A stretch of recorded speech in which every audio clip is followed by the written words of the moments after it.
যতই দুপুরবেলা তাড়াতাড়ি বা দেরি করে খাওয়া হোক না কেন, সন্ধ্যের বেলায় একটু তাড়াতাড়ি খিদে পেয়ে যায় আর মনে হয় যেন একটু ভালো মন্দ কিছু খাই। একটু মুখরোচক খাবার খাওয়ার জন্য মনটা যেন ছটফট করতে থাকে।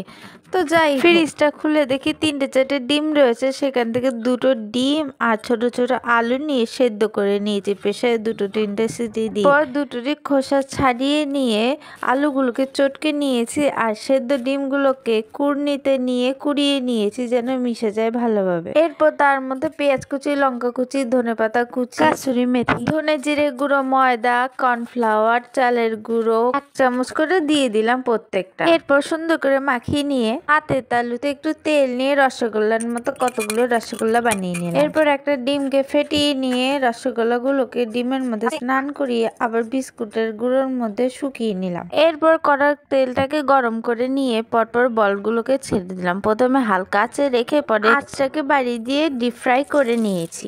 বলটা রেডি হওয়ার পরে এত সুন্দর দেখতে আর খেতে হয়েছে যে আমার মুখটা লজ্জায় সবুজ সরি লাল হয়ে গেছে। যেহেতু আমি এটা প্রথমবারই ট্রাই করেছিলাম, যেরকম দেখতে খেতে সেরকম টেস্টি। আহা কি স্বাদ, একদম সেই স্বাদ, একবার বানিয়ে দেখো কিন্তু।